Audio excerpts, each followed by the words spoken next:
Hey guys, Abel here. Happy Saturday. Happy first Saturday of 2019, actually.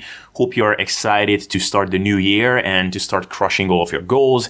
And first of all, if you're new to this channel/podcast, then be sure to subscribe to be up to date on everything new we have coming up here. We have lots of cool topics and interviews in the pipeline, which I'm sure you'll love. And also be sure to join the Sustainable Self-Development Facebook community at facebook.com/group/sustainable self-development. And with that, I'd like to kick this new year off with a bit of a compilation episode again on some of my favorite moments from the podcast on some of my favorite topics. And in particular, in this episode, we are going to be addressing bulking, so building muscle, and eating without tracking macros for the purposes of enhancing body composition and engaging in things like bulking and fat loss. Now, the first clip is going to be extracted from my most popular episode from 2018, which was the bulking debate between Mike Israetel and Eric Helms. It was an absolutely epic episode, which I hope most of you have heard by now. But this topic has became all the more relevant for me since I'm currently engaging in my most assertive and deliberate bulking phase ever so far. This is something that I will be addressing more and more in upcoming episodes. And if you're following me on my still newbie Instagram profile at SSDAbel, then you'll be able to see how my always a bit too small and lean body is slowly turning into something bigger, fluffier, and hopefully also more muscular under the insulation.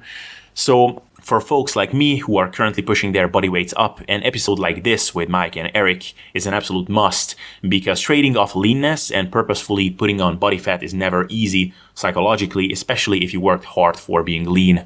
So in this upcoming clip, we will be going pro on whether there is a concern in being over 15% body fat when you're bulking, whether you should be concerned about insulin sensitivity, chronic levels of inflammation, or just simply gaining disproportionately more fat rather than muscle once you have gotten up to the mid-teens in body fat.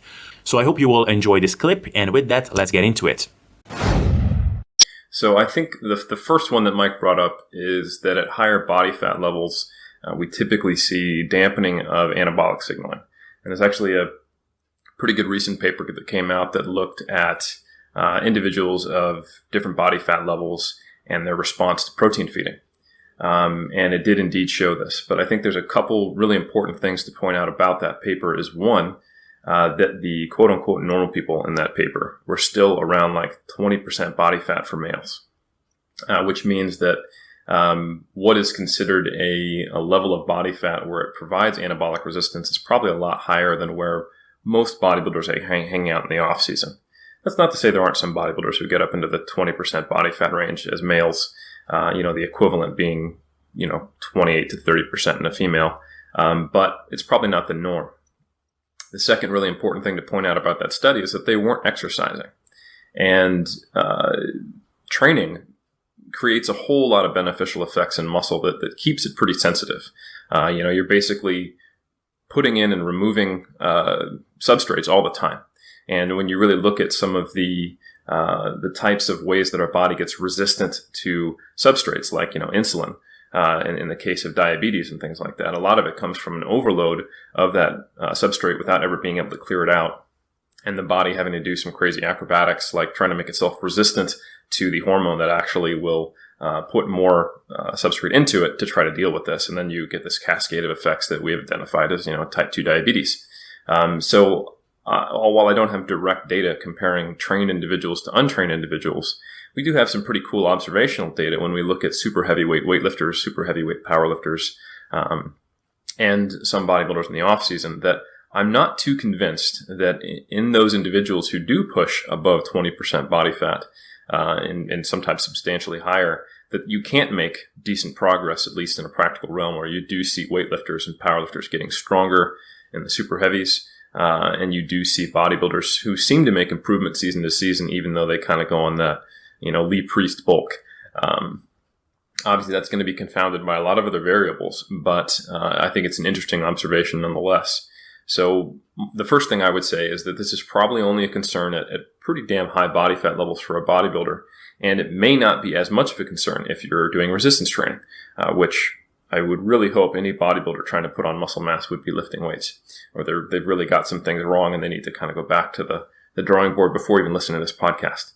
But just to put a kind of, not a final point, because this question will always keep coming up in the future, but this question of body fat percentages and then sort of what are the optimal ranges to aim at to have optimal nutrient partitioning. Eric, you mentioned that you're not so confident in this 15% as the upper limit for muscle gaining. I want to address this question to both of you. Are you aware of any kind of literature or study that would indicate that, for example, you have a worse nutrient partitioning at, say, 15% body fat than what you have at 11% body fat? Because this is not really a trivial question, in the sense that a lot of people fear this 15% upper limit so much that they are of the belief that they have to get to 8% body fat before they even start gaining muscle. So what do you guys think about this? And I'd like both of you to chime in if you care. Yeah, I think practically this is something to think about, but mechanistically and at the physiological level, again, this comes down to the fact that you're not sedentary. This doesn't hold a lot of water until you get pretty extreme. The original idea is what's called Forbes theory, and it's based on, I would not say strong experimental research in resistance trained athletes. The idea that, the whole P ratio idea, and I think it's a very useful conversation, but it doesn't work great both ways. And I can tell you that if you are a drug-free bodybuilder and you've just gotten yourself down to, say, 5 or 6% body fat for a male, or 9 to 10% body fat for a female, your body is ready to put on body fat. It may also be ready to regain the lost muscle that happened during that season, if you did indeed lose any, which seems to be much more likely in males, but that's another topic. Regain of lost muscle, certainly. Regain of lost or depleted glycogen stores and the appearance of fullness, and you feeling better and seeing much better energy in the gym and being able to very soon put on a lot of lost muscle and look better? Yes. But are you actually going to start gaining new muscle tissue because you're lean? Absolutely not. If anything, you're in a position where body fat storage is more likely when you're very, very lean, unless you're naturally lean. That's kind of, your settling range. But if you've just dieted a long period of time, especially down to single-digit body fat percentages for males, I actually don't think you're in a better position to put on more muscle. It may give you a larger buffer of time before you have gotten unhappy with what you see in the mirror and allow for a more aggressive or longer bulk. But I don't necessarily think that was needed or necessary. I think really what it comes down to, because as I said, there are super heavyweights who have no problem getting stronger. What it comes down to is what's practical for your goals. So if you're a competitive bodybuilder and you're taking a 1-year off season, that gives you a little more leeway than if you're going to be competing again 6 months later. If you have a year and a half before you're going to start your next diet for the stage, you can get reasonably high in body fat before you have to start thinking about maybe a mini cut or a maintenance phase before then, ramping your calories back up and then dieting. You have to think about kind of the long-term planning. So when I work with athletes, I might not want them to get above 15 or 16% body fat for a male, purely for the fact that it's going to extend our diet. And we might end up losing muscle on the back end, or just not being able to do all the shows we want. And it comes down to really finding a sustainable body fat percentage for the off season, where behaviorally and in terms of psychological stress, food focus, and also just how hungry or not they are in the off season, they can maintain. And we basically want to maintain the lowest body fat percentage we can while not being food focused, while still feeling like sleep quality is there, libido is normal, and everything's functioning the way it should be, and you can train effectively, your joints don't feel achy, etc. But this is a pretty wide range. I've worked with males anywhere in the range of a legit 10% up to 20%. And I think the arbitrary number of 15% is probably not helpful. And like you said, there's many individuals who I think that data does not, or that recommendation is harmful to them, or they think they have to get lean before they can bulk. And in most cases, the individuals who do that, not to sound like I'm blaming the victim here or anything like that, but I think they're already coming from a background where they're uncomfortable with body fat gain. They want to be leaner. They don't like what they see in the mirror. And they're looking for information to justify what they would probably do anyway. They want to have a quote-unquote science-based reason to get lean. so that they're more comfortable with the idea of putting on body fat, because then they know it won't be as bad from going from 8 to 12% versus going from 12 to 15%. But I think it's a smokescreen that they're giving to themselves that this is somehow optimal, and they're just filtering whichever information already fits their biases. Right. So just before I give back the mic to Dr. Israetel, just to make this even more controversial, would you say that a guy, if he is not competing anytime soon, would be just as effective in his muscle gaining pursuits if he was to undulate between a body fat percentage of 10% and 15%, as if he was to do so between 15% and 20%? Like, would you say, Eric, that there's no practical difference between the two in terms of efficacy? I would say on average, I don't think there would be a practical difference. There may be some individuals where that would be different. So I think that whole your mileage may vary thing, because, there's just such a wide diversity between individuals. But on average, I don't think there'd be any difference. And if you look at what is considered a quote unquote healthy body fat percentage, like I said, even in sedentary individuals, when you're up around 20% body fat, there's no anabolic resistance that we can see in a sedentary person in response to feeding. So I highly doubt that would cause any mechanistic physiological difference in response to training or nutrition with the goal of gaining mass. But I do think that if you're hanging around 20% body fat and you're trying to go through a massing phase, you're not going to like what you see, and psychologically it's going to bother you. Going from 20 to, let's say you did a really good job, like Mike said, you're doing 50-50 muscle and to body fat, and you put on a good chunk of muscle, over a 4-month period. You might go from 20 to either 21 or 22% body fat, and you put on a good amount of muscle, but you might not look that much better. In fact, you might feel like you look a little bit worse. Yeah. Because you're already starting from such a high body fat percentage. Unless you just distribute it really well, or, you gained a disproportionate amount of muscle in your delts and your lats, so you look wider and better in a shirt. But if you kind of gained it more evenly, it's you're not really going to like what you're seeing. But when you go from 12 to say, or 10 to say 15% body fat, you're maintaining enough of the illusion of more size because you're leaner, at least when your shirt's off. And I think you'll still have some veins in your arm when you train, and you'll see the outline of a 4-pack. For a male, I think, and for a female as well, just different markers for what that looks like. It's going to be a little more motivating when you're a little bit leaner. But you just have to watch and not let that get out of control.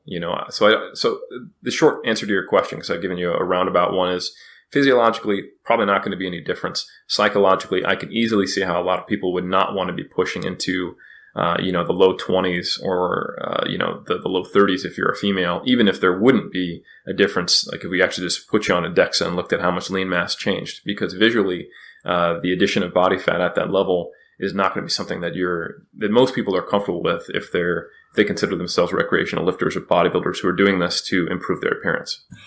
Excellent. So, Dr. Israetel, now I will give the mic back to you. So if you're still there, what did you think of what Eric just said about body fat percentages and their optimality for muscle building? Hey, just a really quick request, guys. Apologies for the interruption. For years, I did a terrible job at promoting my podcast, so to mitigate my own silliness, 20 seconds of promo time. If you could please leave a rating on iTunes on the Sustainable Self-Development Podcast, it would be super highly appreciated. If you like listening to this podcast and think that it's pretty good, then giving it a good rating is going to help it stay around more than anything. And on top of that, I'll be able to get on cooler and cooler guests, which will benefit all of us. So if you could drop a 5-star or however many star rating you think is appropriate on iTunes, massive appreciation. All right, back into the show.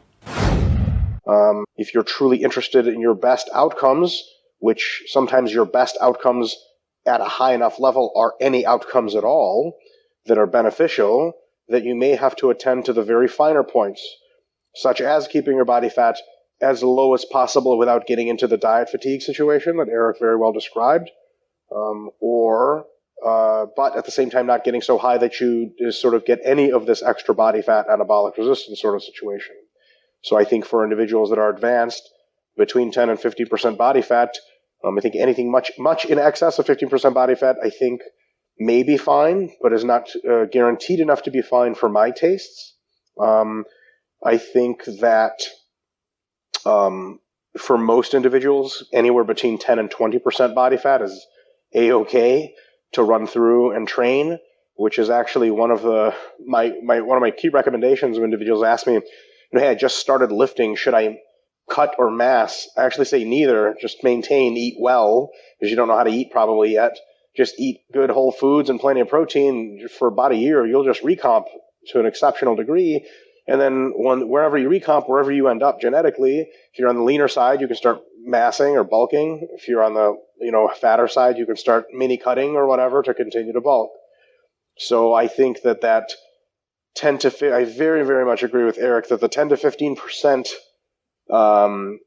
landmarks become a focus of extant neuroses for people that already have them. And they say, I DEXA at 15.1. Does that mean I gained 0.1 just pure fat? I'm like, no, it's not that you just gained pure fat. Is that you gained a moral negligence that will always be forever with you and will tar everything you ever do and say. It's much worse than you think, right? And they're like, oh, fuck, I knew it. Yeah, I'm just telling you what you already know, but you're going to hell. So I think that paranoia about saying between 10 to 15% applies almost never to beginners, somewhat to intermediates, but not a big deal.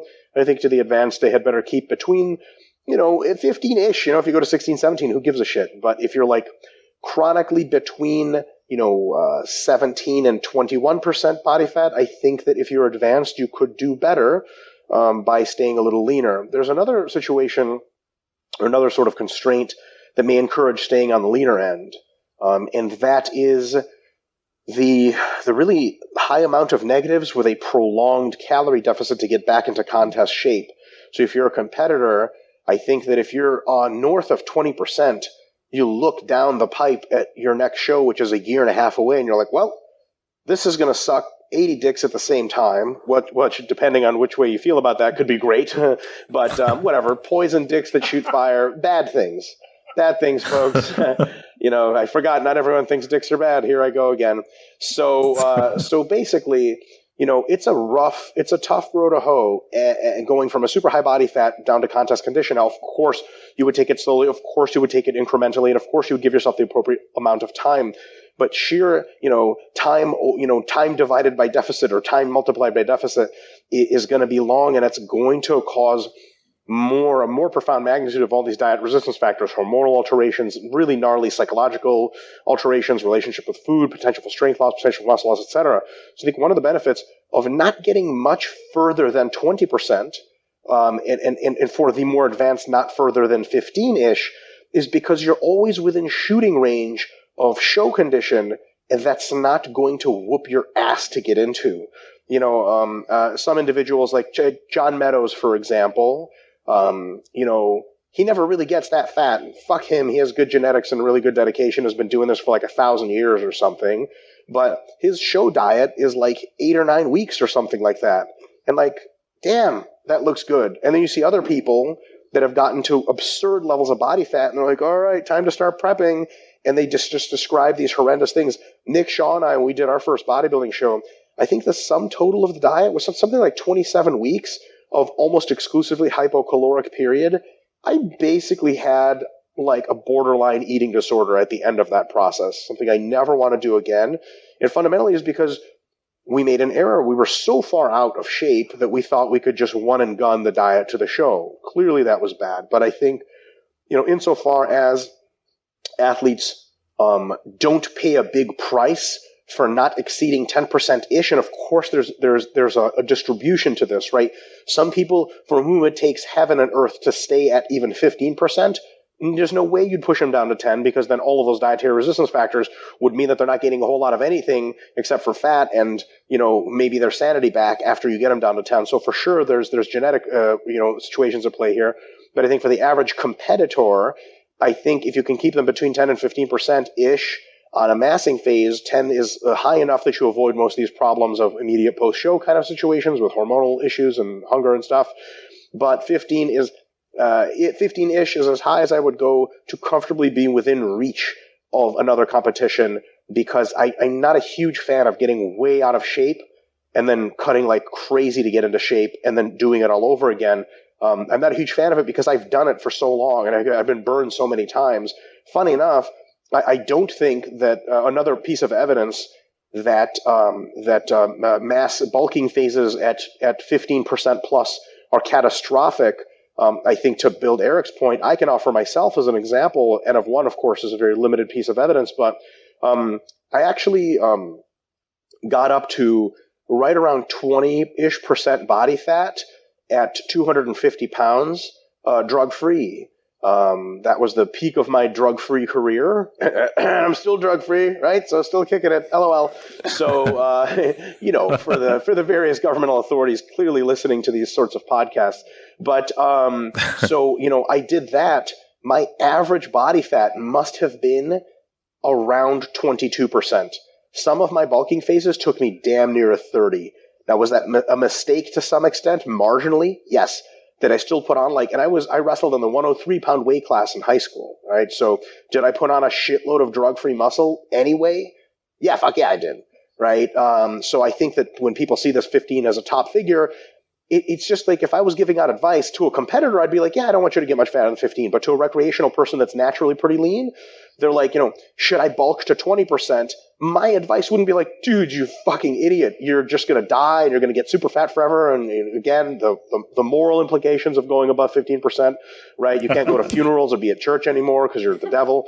So I wouldn't say that. I would just be like, man, that's okay. And they'd be like, well, what's optimal? And I'd say, probably don't get too much above 15%. I think you're fine. And they're like, how much are we talking about difference here? And I'd be like, I really don't think we're talking about much, a huge difference at all. Just another concern, really quick, and this is a very small concern, staying between 10-15%, or I could just jettison those numbers altogether, staying on the leaner side can allow you to monitor progress visually. To see if what you're doing is sort of working. Now, there's, of course, numerical progress, like are you getting stronger at certain exercises? But I think a lot of individuals who do the super bulk, and this is, of course, not something Eric's supporting, but just, because a lot of folks will be listening to this, and some may interpret what we have said as, super bulk is great, just, what is that called? Dreamer bulk or whatever from the internet? Sometimes you think that bulking, just fuck it all. I'm just going to eat peanut butter out of a straw and liquefied, but it doesn't sound that bad. So, that kind of thing is you may very well have thought that you were bringing up your legs, but it turns out whatever combination of training and nutritional approaches you were taking didn't hypertrophy your legs much, but you had no idea because your legs were covered by so much body fat you didn't know what the fuck's going on. So I think a very small element of there is to be able to track visual changes. And lastly, I think even for the recreational lifter, there has to be a question asked of why are you recreationally lifting? And I think not all, but many answers will be, I want to look fucking jacked. I want to look good. I want to look better and better. So I know I have to make trade-offs of body fat to put on muscle in the long term, but I don't want to spend too much time away from at least looking like I lift and people not just thinking I'm just some overweight person. So I think there's another argument there from the psychological side, which is important. If someone can realistically go from 10 to 15%, it does not impact their hormonal status. It's not fucking up anything on the too lean end. I think it's potentially a good thing for them to stay in that range because then they at least look like they lift most of the time, which is like goal number one. I would hate to tell someone to get radically out of shape and then back in shape and have them for 4-week period look like they want to look and then go back to being a fat piece of shit, etc. So those are my thoughts. Excellent. That was great, Mike. And so we heard a couple of things. So for one, there is the psychological considerations. So people just generally like to be pleased with what they see in the mirror, and that can be encouraging to keep training hard, to keep being on point with your diet. The other thing is the visual assessment thing. Like both of you kind of touched on this. After some point, it kind of becomes just hard to assess whether you put on muscle, whether you just put on more fat. And then also there might be some potential physiological downsides to getting over a certain body fat percentage. But, Mike, if I understood you correctly, you kind of said that this is more of a concern to more advanced individuals. So if we are talking to the kind of intermediate-ish lifter, who is probably the majority of the people listening to this, for them who are not competing anytime soon, or maybe don't even plan to compete at all, they just want to look like they lift, would it be a good kind of general advice to give them to generally, if they can tolerate it, be at the lower side or leaner side, and but generally just try to aim at a place where they feel good, have good energy levels, and are still not too unsatisfied with their body fat percentages. Would that be a general good recommendation? Mike, you can go first since you unmuted yourself. Oh yeah, sure. Yeah, I think that's just fine, and I wouldn't. I would belabor the point of staying on the leaner end inversely for beginners and intermediates, like being like, don't you worry about being lean. You need to get jacked. So as long as you're not over 25%, I think you're good to go. As they begun to become intermediates, I would say as long as you're not over 20%, I think you're good to go. As they become highly advanced, I would then say that, if you get over 15%, it's not the end of the world, but I would just try to stick between 10 and 15. So I think there's definitely different levels of advice for levels of individual in their involvement in sport. I think that's actually a good point to make in general, which Eric will likely agree with. Sorry, Dr. Helms. Eric, stop calling me Dr. Israetel. For God's sake. Call me Mike. Doesn't that shit cancel out when you're both PhDs, right? It's like, what I'm saying? We're all back to first names, which, by the way, is weird to do with your principal investigator that gave you a PhD. Like, all of a sudden, he becomes just like Josh, and you're like, no, absolutely not. Dr. Garnett, I'm never going to call you Josh. That's ridiculous. So anyway, I think a good piece of advice is for those individuals looking for recommendations on the internet as far as lifting and dieting, etc., training age is a big factor. And is one of the key stumbling blocks to people looking at what pro bodybuilders do, for example, and trying to copy it. And that's drug-free or not, because they're clearly at the advanced stage and they're just going to be doing some very, very different things. So I think it's always pertinent to consider developmental age, even when giving body fat ranges that are realistic versus optimal, etc. Right. Eric, anything to add to this that we didn't belabor so far? I belabor a few more things. I think I'm very much on the same page with Mike with everything you just said, and that extends across all sports. The recommendations you give to a beginner, intermediate, or advanced are going to be different and should be different. I think the only minor point of contention is one that ends up with the same practical outcome. I'm not necessarily convinced that there are physiological reasons why someone with more muscle mass and more training age under their belt shouldn't be getting at a higher body fat percentage, or not higher, but that 15% is the cutoff. But I think practically, look, you've got maybe another 5 pounds left you can put on your body ever before you start having, age-related declines and you just can't train the way you want. So why are we pushing up to, 15, 16, 17%? And for God's sake, man or woman, you've been lifting for 15 years and going through this whole competing process. This is your 40th show. Don't you think you should have a better relationship with food where you don't have to get up into, like low scale obesity levels of body fat? I think that's probably the reason why I would be like, why don't we stay a little tighter? It's going to make your diet easier. And, this shouldn't be a problem for you. And there's no purpose to be pushing these big surpluses or long massing phases, because we just can't do that much in a single off season or even 2 off seasons. So I think practically, that becomes the same outcome, although I'm a little less convinced of the physiology there. And then just to belabor the point of not worrying too much about your body fat levels if you are actually training and active is, the athletes on the planet that have the highest level of lean body mass ever recorded are sumo wrestlers. So it's certainly not like they turn into Jabba the Hutt and just because they have anabolic resistance. And I think that's just something to point out that, activity is a very powerful modulator of nutrient partitioning. And I think probably more so than the body fat percentage you're at. All right. Thank you for that, Dr. Eric and Mike. And the next clip is from a recent interview with Steve Hall from Revive Stronger, who I think is a great model for many of you guys in that he is currently going through some of these more assertive gaining phases himself. So the conversation here will be a bit less theoretical. And in this case, you'll be able to hear from someone who is actually practicing the act of bulking assertively and really trying to eke out more muscle gains. So with that, let's hear what Steve has to say on bulking. Scrolling through your Instagram and seeing pictures of you this year and the past year as well, it's pretty evident that you made some serious gains, like a lot more impressive gains than a lot of intermediate plus, advanced people will make. First of all, would you agree with the fact that you made some serious gains ever since, like in the last 2 years or so? Because I mean, 2 years ago, probably you would agree that you've already been at least at the intermediate stage as a lifter. So would you agree with the fact that you made some serious progress in terms of muscle mass gains? So I think I'd say thank you. And I never like to say, yes, I think I have, because it's always in the back of my mind, like, what if I haven't? I think all bodybuilders are like that. We never want to be like, oh yeah, I've made amazing gains. Or at least I don't. I'm very much like, yeah, I think they're okay. Hopefully I've gained like a pound of muscle here or there. But when I really honestly look at myself and I look in the mirror and I'm like, Steve, you've had to throw away a lot of your old clothes because they no longer fit. You've moved from a medium to a legit large now. In some clothes, I have to wear an extra large. And you're as lean at kind of 190 pounds as maybe you were even as lean as what you were at 180 pounds a couple of years ago. So I'd agree with your assessment there. I've definitely made some really big improvements and better than I have in previous off seasons, which is interesting because, like you said, I was an intermediate, maybe, I don't know, late intermediate. It's very difficult to completely know on that. But as you get more advanced, you generally see less results.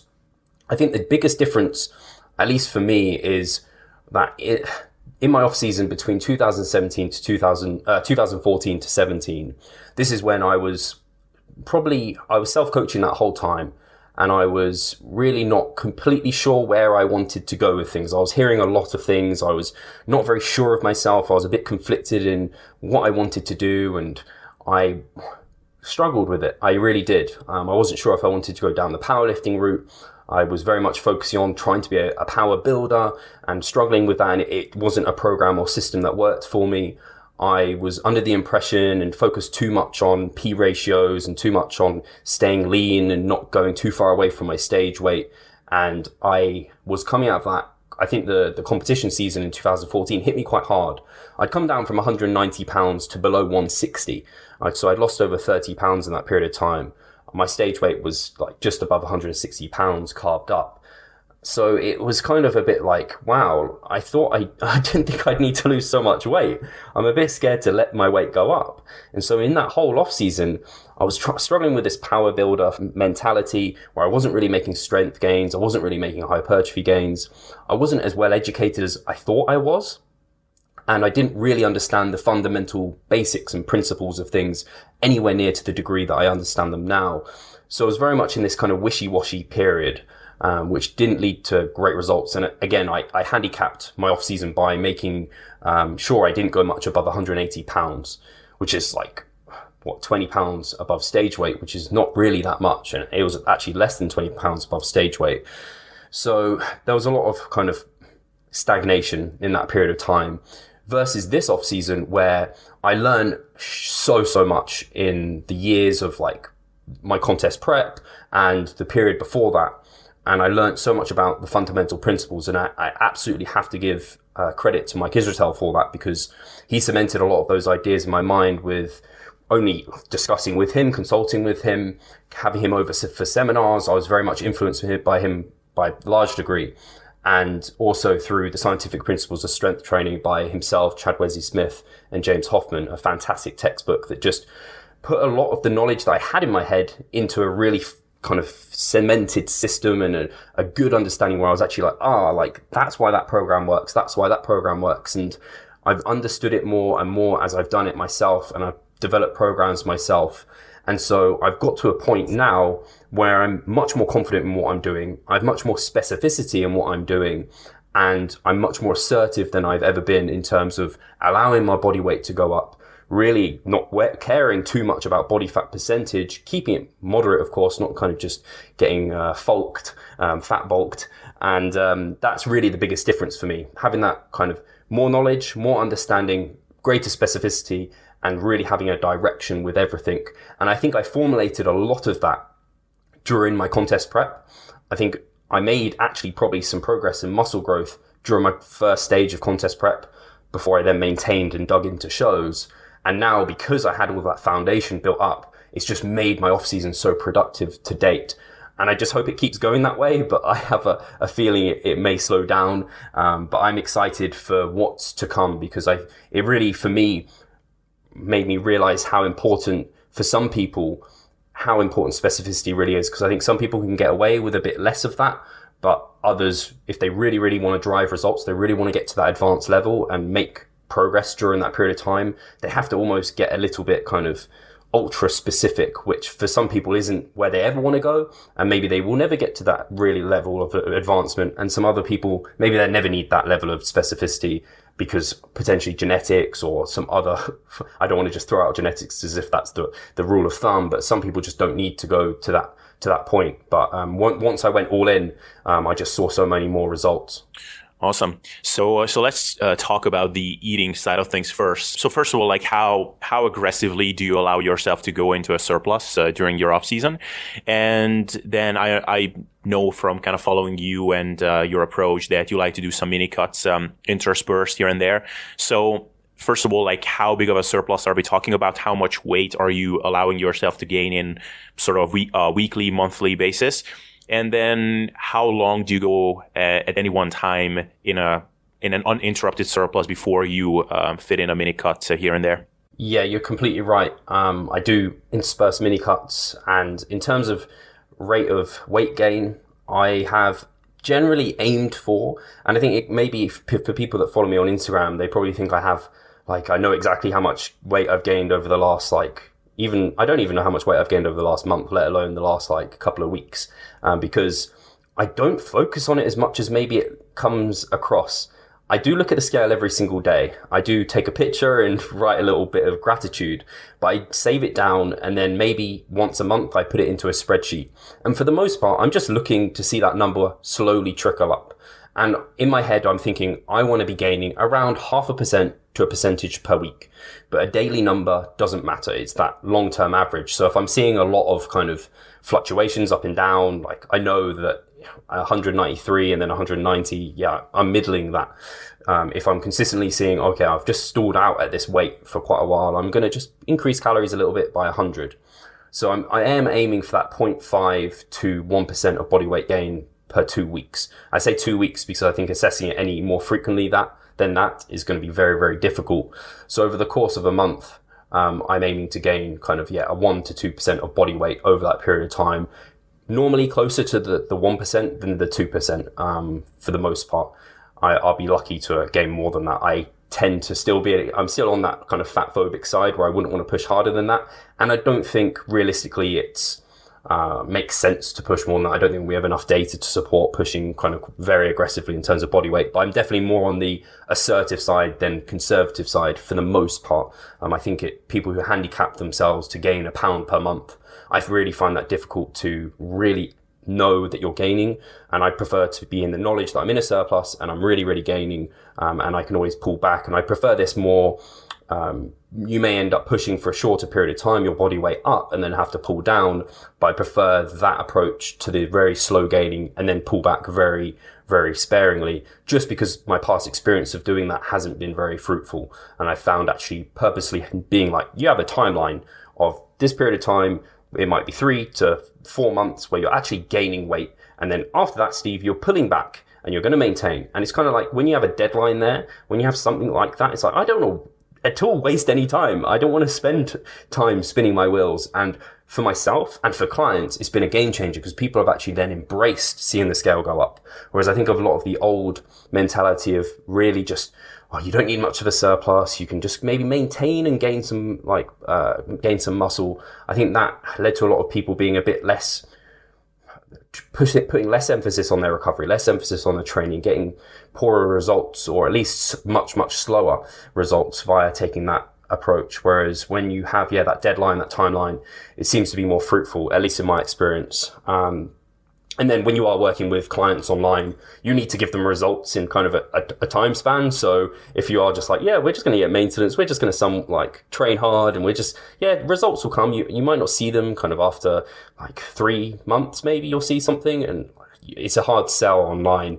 Not saying I think that's the optimal approach. I just think I'd find that difficult to sell to some of my client base.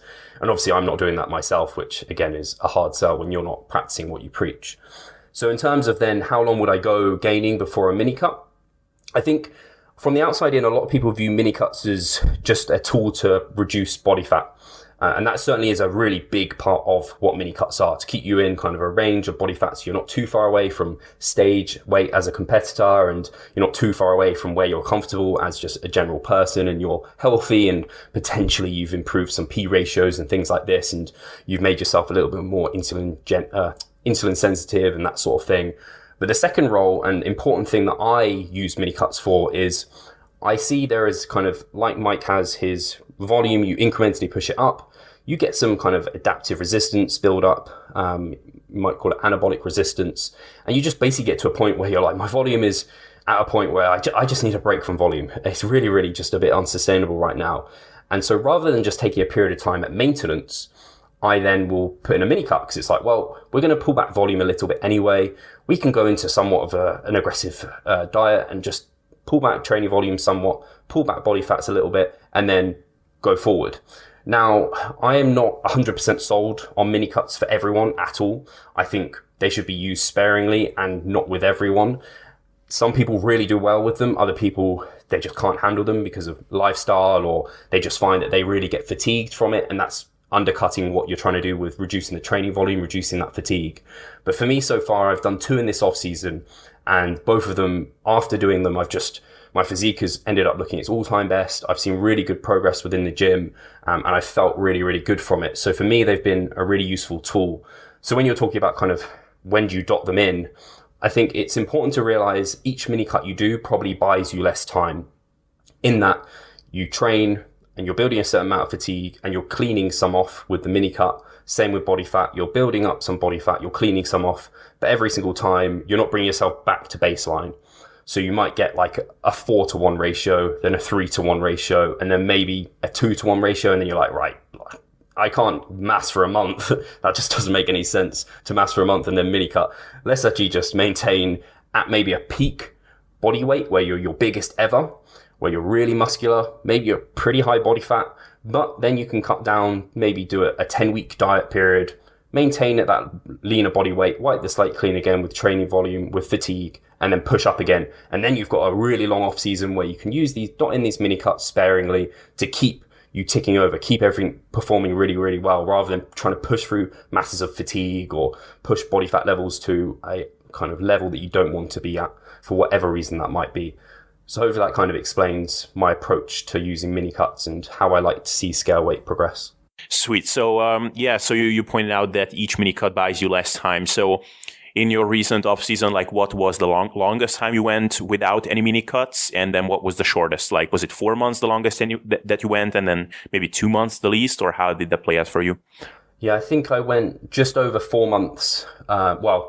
Out of my, if I take you through actually since my show. So after my show, I did about 2 months of gaining body fat, plenty of body fat, and weight.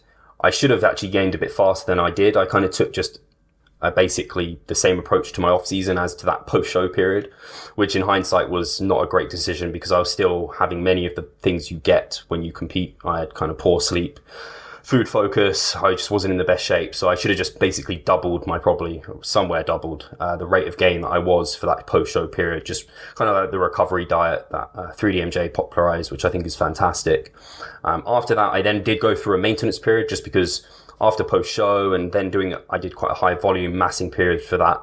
I was just in quite a fatigue state generally. So I just pulled back and maintained at this kind of quite a low level of body fat, but I like to get people to their like low end of their settling point. So they feel pretty good. They feel pretty comfortable, but they're still very lean for the most part, depending on them. So for me, that was pretty damn lean. And then I went for, about a 4-month period. Before then I had a mini cut, pulled back. That mini cut was only 3 weeks long. So it was really in and out very, very quickly. And it was mostly to bring that training volume more than anything. My body fat was still in a very good position. So I didn't pull back too hard that time.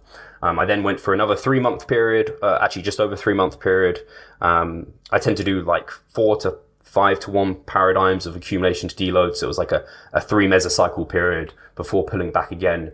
That time I did a 4 or 5 week mini cut. I can't actually remember off the top of my head, but it was a little bit more extended. I had a little bit more body fat, and I could handle that mini cut actually much better being at a slightly higher body fat. And this is something that might come into the whole each mini cut buying you less time. I think in some instances you can almost find that you can extend each mini cut a little bit potentially, and it buy you the same amount of time. So where you might have a 3-week mini cut, then you might have a 4 to 5 week mini cut, and you might have a 5 to 6 week mini cut, and that buys you the same sort of 3 to 4 mesocycles of massing potentially. But again, you're going to get to a point where you're going to have to do an extended cut eventually.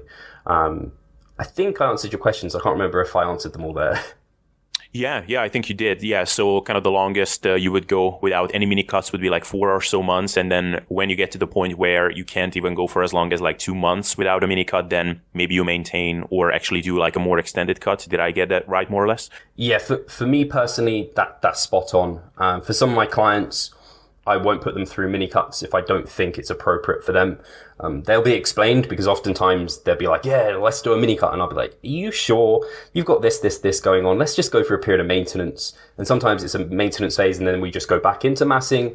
And then sometimes it's, maintain and then go through an extended cut that's less aggressive.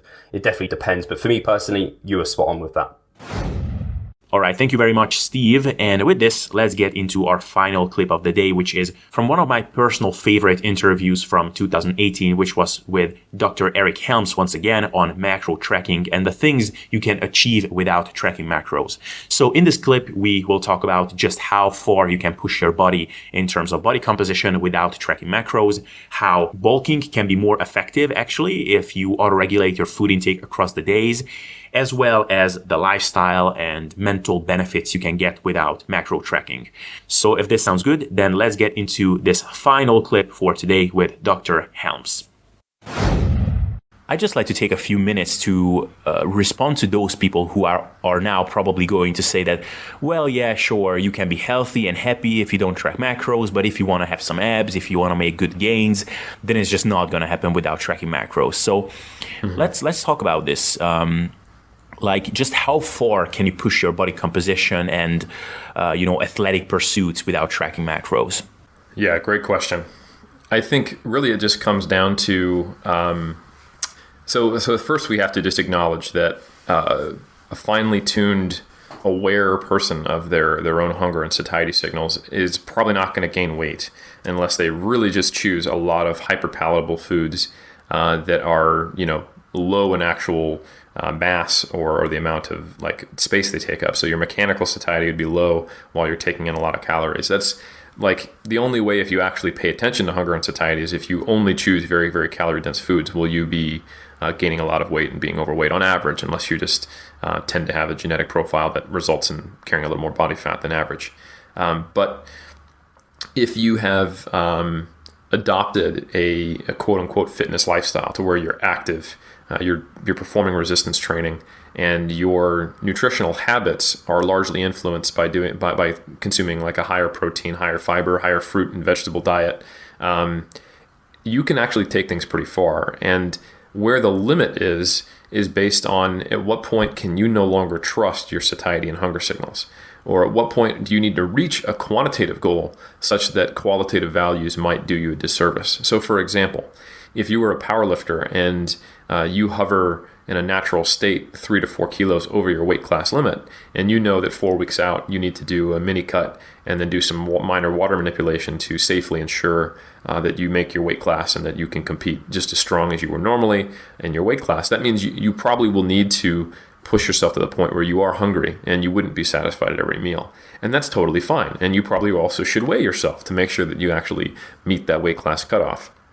So for that 4-week period, you're stepping on the scale a few times per week, you're getting on MyFitnessPal, you're tracking, and then between competitions, you shift back towards your normal habits. I think there's nothing wrong with that. And I think it would probably be risky and probably more stressful to a powerlifter to try to not step on the scale and just hope they made their weight class. So that isn't advised. Another example would be if you were a fitness model or a physique competitor, and the level of leanness required for you to either show up at the shoot or get on stage and be successful is something that will result in extreme hunger and diminished signals of satiety. Well, obviously you can't listen to your satiety and hunger signals. But outside of that, you actually have a ton of options. You mentioned that I haven't been tracking macros for a while, and that's true. I haven't tracked macros since 2012, And I've competed in powerlifting, and I've just stayed in basically the weight class where I hover around. I have now this year done 2 different mini cuts, and I've actually gotten reasonably lean. And I've also gone through a post, PhD data collection gaining phase where I went up from about 93 to 100 kilos over the course of about just under a year and a half. And I did all of those things without tracking. And I did it by focusing on how hungry or how full I felt, and using that as a barometer and an autoregulation tool for how much total calories I ate, with some tracking going on. And what I mean by some tracking is I never actually busted out my FitnessPal, but in my head, I would have a running tally of how much protein I was eating. And then I would basically just rely on the habits I've developed since 2004 when I started lifting and adopting a bodybuilding lifestyle, and just tracking the few things that haven't stuck from that habit kind of based lifestyle change. Like, for example, I need to make sure that I have enough fruit in my diet, and we need to make sure that we cook enough meals at home to get enough vegetables. And then, just keeping a running tally of protein in my head and also getting enough fluids. So something like we cook at home 4 times per week and at a minimum for dinner. And then I also every day typically have a protein or Greek yogurt shake with 2 to 3 pieces of fruit. And that gets me my fluid intake, my fruits and my vegetables, and also contributes towards my protein intake for the day. So those things I do, and I just make sure they occur. But the portion sizes at the meals when I sit down, like you said, or when we go out to eat, or when I have lunch or whatever, are dictated by hunger and satiety. And if I'm going through a mini cut, I simply just make different decisions, and I stay a little more hungry all the time, or a little less full. And when I'm trying to gain weight, I make sure that I'm eating much more calorie-dense foods. I'm including more non-quote-unquote bodybuilding lifestyle foods. We eat out more frequently. I don't make as much of an effort to get in fruits and vegetables, which fill me up. So I make these qualitative changes to my diet. And I pay attention to the level of satiety and hunger that I have to achieve my goals. Now, when I get on stage next year, because I'm going to be starting a diet in about a month, I'm definitely going to, either from the very start or at a certain point, start tracking macros and being more precise, because at a certain point, it doesn't serve you to pay attention to hunger and satiety. In fact, you probably shouldn't. You probably want to just get to a place of acceptance, like, I'm going to be hungry, but that's not my focus. I've got these numbers and they're going to restart tomorrow. And that's when I think you'll be served by something like If It Fits Your Macros. And you probably should do that, because getting to the point of having striated glutes is certainly not going to happen for 99% of people with just kind of going by feel. And it would probably be better to be a little more quantified. Yeah, I think that's just brilliantly said. And I believe you put out a blog post maybe a year ago, I think around the episode with Mike Israetel that we did on the bulking debate, just to plug that episode, where you made a case for an autoregulated gaining phase and how eating based on hunger and satiety signals and just letting your calories go up and down and fluctuate across time because you're eating based on hunger and satiety signals can be better almost than putting yourself in a 300 calorie surplus and eating, say, 3,500 calories, regardless of whether you were sitting on your ass all day or you were running up and down and training hard, because your surplus over time will be more accurate given your needs. So do you want to touch on this a little, or I covered everything with the question? Yeah, I think you actually covered that pretty well with your question. And but yeah, I wrote that article because I had looked back and I went, man, this bulking phase was pretty successful, and I haven't had an intentional quote unquote bulking phase since 2010, I think, at that point, because it had just not been successful. I had gaining phases, obviously, but intentionally trying to gain a substantial amount of weight, more than a pound a month on average at my stage of the game, and having it work well and not have tracked, I think flew in the face of my own preconceived notions of what is optimal. So definitely. I think you summed it up well, though, that we have greater levels of hunger when we burn more calories, and we have greater levels of satiety when we burn less, so that we're regulating our energy system. And that is the natural state to be in when you are paying attention to and eating for physiological reasons. So using those signals that your body gives you can be a good idea, and it will probably be more accurate than your guesses at whether you burn more or less calories in a given day. And it is a free built-in barometer that we all have as humans. So why not use it? Although that is easier said than done. The whole reason we have an obesity epidemic is at least in part because we have become very disassociated with physiological reasons for eating, and this is unrelated to fitness. You might have been told as a kid that you have to finish your plate before you can have dessert. You might have been told, as a kid that you have to eat your entire, lunch or lunch bag when you go to work or when you go to school. You might have been in the military like I was, and you have 5 seconds to eat your entire breakfast for the entire basic training period. And now all of a sudden you find yourself always eating quickly, and your hunger signals are always delayed a little bit, or your satiety signals, I should say. You might be someone who goes to a restaurant and feels like, I paid $30 for this meal. Of course I'm going to eat it all, versus, leaving whatever's left. You might be someone who has to eat on the go, and you're driving and you can't even think about the fact that you're eating, and it's just a way to get it in because you're supposed to eat. All these things that we have in modern society encourage us to not pay attention to these signals. It's not just tracking macros like we do in the weird little fitness community we're a part of. So I think getting in touch again with those natural signals can be a very important lesson, and just an important life skill, really, that can actually serve an athlete, because there's data showing that the more active you are, the more finely tuned your hunger and satiety signals are. It's actually the sedentary people who have a disassociation between energy intake and satiation. There's a good amount of data to suggest that athletes and like laborers and people who have a very high energy expenditure have a more finely tuned satiety response to meals, and they also have appropriate energy intakes as well. So I think this is something that fits nicely with an athletic lifestyle. Yeah, and we'll start wrapping up shortly, I promise. But you just keep bringing up such valuable points that I just need to reflect on them. I think when people bring up the obesity epidemic and the obesity statistics to make the point of why eating without macro tracking is just a recipe for failure, I think that these people just don't realize how far they have come by investing into a fundamentally healthy fitness type lifestyle and resistance training and eating a high protein diet and a nutrient dense diet, and just how big of a gap is there separating them from the people who unfortunately represent the obesity epidemic. And I think just logically, if you pause for a second, I mean, when someone is eating 6,000 calories a day of hyper palatable foods, I mean, is it really the lack of macro tracking that is the problem here, or maybe it's just a complete lack of control over their food environment and some serious psychological considerations. So that's one point. And the other point is, I want to reiterate what you just said, that perhaps even for a contest prep, which I think is going to blow many people's minds, perhaps it can be a viable strategy to sort of eat ad-libitum and without tracking macros down to a point where you can still manage it. So maybe at the point where you're maybe 9-10% body fat or so. And that at that point, at which point your hunger signals might be a bit too strong for you to eat without tracking and still be in a negative energy balance, then transition over to tracking macros for the final phase of the contest prep. You made a few good points there, man. So I think one thing I want to say is, it's very true that some people might be listening to this and going, well, the goals I have, like if I just listen to hunger and satiety, I wouldn't reach them.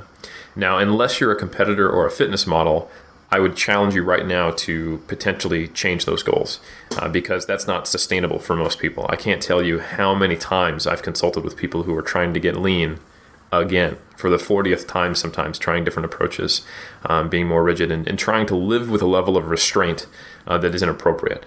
And that's not healthy. Like, that's not a fitness lifestyle, to be in a state that's probably, relative energy deficiency. That's a syndrome, that's potentially harmful. Living with a level of metabolic adaptation, having irregular menstrual cycles, etc. So I think the way I often tell people, how sustainable was a cut was once you have a few weeks after the cut is over, if it's a non-competitive cut, that's why I say weeks, not months, and you brought your calories back up, and you're eating a little more normally. If you're still hungry, it's probably too lean. It's probably not sustainable.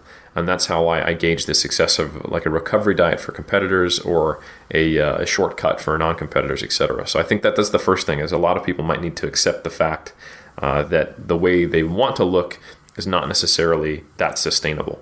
However, like you just pointed out, and a good example of this is I did a local seminar here when Menno Henselmans was traveling. We spoke at Get Strength here in Auckland, and he shared how he used a ad-libitum, which just means eating as much as you want, diet for maybe the first half of his contest prep, where he would just increase the volume of low-calorie foods that were very filling. So he had a higher fruit and vegetable intake, higher fiber intake, higher protein intake, and he had all of these habits that he would lean on that would result in less total calorie consumption without actually tracking and without ever stopping himself and restraining himself. And when you look at the pictures, I would say he got exactly to where you were saying, somewhere between 9 to 11% for a male, and the equivalent for that for a female is probably in the high teens as far as body fat percentage. And I think that is very reasonable, and that may be sustainable for many too. But not all. I think some people are going to find that spot 5 or 6% body fat higher. Some might even be a little bit lower. Those blessed few. But I think there's nothing wrong with taking a more qualitative and quote unquote intuitive approach to a point where you start to notice, man, I'm kind of always hungry. I'm looking at my broccoli and I want to eat even more broccoli, but I'm actually uncomfortable. Once you start to get these weird, confusing signals and you become aware that you're kind of always food focused, at that point, you probably should shift away from that approach. But it's definitely doable, and I've seen people get pretty damn lean, perhaps not stage lean, but a good chunk of the way there without actually tracking. Yeah, excellent. And, I'm really, really glad you say this, because I've been talking about these things on the podcast for a while, but it's very different for many people to hear it from me and hearing it from someone like you who has the experience as a competitor, as a coach, and also the scientific credibility as a researcher. And I just think that you helped more people with this than you would realize. So my final question to you, Eric, is, I put out a post not long ago about the things that have changed in my life ever since I stopped tracking macros, and some of the things I mentioned in this interview as well. But I'd be curious, if you reflect back on the times in which you were tracking macros and you compare it with the times and the several years in which you weren't, what would be some of the things and some of the big changes in your life that occurred during these periods? I think the big one is just having less guilt and resentment. I think I was able to work around it. A lot of people wouldn't even know that I was tracking macros, and I had a lot of, I think, probably positive behaviors that are good lessons for when you do have to track. Like I would eat as much as I wanted in some of my earlier meals in the day, and then just write down the weight and what the foods were, probably with some awareness of how far I could or couldn't take it. And then the only meal that I would really plan out was my last meal. So that I would, eat whatever's left, kind of thing. So I'd kind of auto-regulate to a point, and then at the end of the day, I would close that line a little more accurately. But when I was referring to the guilt and resentment, if my wife wanted to go out to eat, or a friend called us up or wanted to hang out, or there was a holiday or something like that, I could most of the time make it work, and I would estimate and do that. But there were times, like if it had been a few days in a row, and then all of a sudden, then a friend comes and calls me, and I'm going, man, like my weekly calories are going to be too high, or this is going to force me to just have mostly protein tomorrow, or protein before bed, or something like that. I would find myself feeling resentment. And like when a friend calls you out of the blue and wants to hang out and take you out for a meal, the last thing you want to feel is resentment. That's a good thing, right? Or like thinking I want to go see a movie or do a movie and dinner with my wife, but deciding not to do it because I feel like I haven't been in enough control on my diet. I think that made me realize that's not good. I should be able to just go out to eat at a meal with my wife because I want to have a date night with her, and then just eat a little bit less or order less, or just make a different decision without necessarily having to quantify it or feeling nervous if I couldn't. So I think that is really where it stood out in my life, was that even though I had adopted all these behaviors to where sometimes I'd look at weekly caloric intake, excuse me, or I would have high and low days, or I'd even borrow, like a lot of the strategies I've written about, like shifting from macros to protein to calories to just calories, or even, doing 20% borrowing, or allowing 15% of calories from alcohol. Like I had all these systems and I would use them, but they still required some thought, and they didn't come at a zero emotional cost, even if it was a lot lower than I was when back in the day when I was more rigid with my tracking.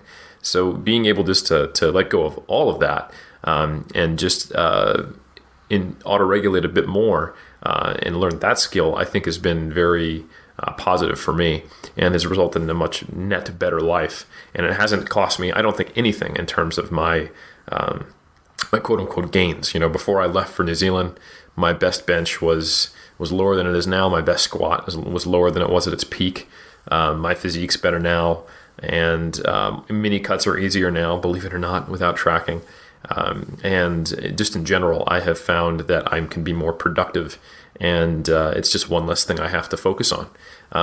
With all that said, when it does come time to track again, I have a feeling it'll be kind of like a bit of a bumpy road and having to relearn a skill. And so I think there's probably something to be said for when you do know that you will have to track, if you have a goal that doesn't align with paying attention to your satiety and hunger, you probably want to start a little early, a few weeks out, to kind of like relearn and reacquaint yourself. Like, I probably am used to a version of MyFitnessPal that's multiple years old. So, I probably used it before Under Armour bought it. So it'll be good to kind of relearn that skill again.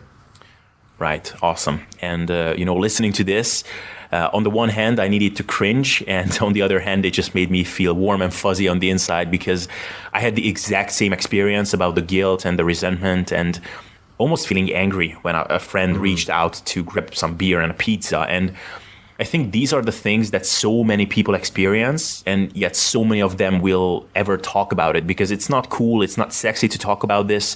And I think many feel embarrassed about these things, and probably many are also in denial when they are going through this in the moment. And I think hearing someone like you talk about this honestly will give a wake-up call to many people. And I just hope that we gave a nice pitch to the listeners to try this auto-regulated eating a go, because it's just such a useful skill to have in your arsenal. All right, guys, I hope you enjoyed these clips. These were some, but not all, my favorite clips from 2018. Let me know if you enjoy these types of compilation episodes. If yes, then I'll be sure to drop them every few weeks. There are some really cool interviews in the pipeline, so definitely keep an eye, or an ear rather, out on those. And just one final announcement I'd like to make, and I hinted on this the last time around, that a new course, my first ever course in fact, will drop soon, which will be everything on eating without tracking macros. You may know, if you followed my work for a while, that I have not tracked my macros since the summer of 2017. And since then, not only did I make the best progress in my life, in the gym and body composition wise on the whole, but my relationship with food and my social functioning just got to a whole new level. Even though earlier on I never thought that I could make good progress without counting and tracking everything. So if you'd like to get up to date on when this product is out, just click the link in the description/show notes and you will be for sure notified. So with that, I hope you enjoyed this episode. Have a great weekend and see you next time.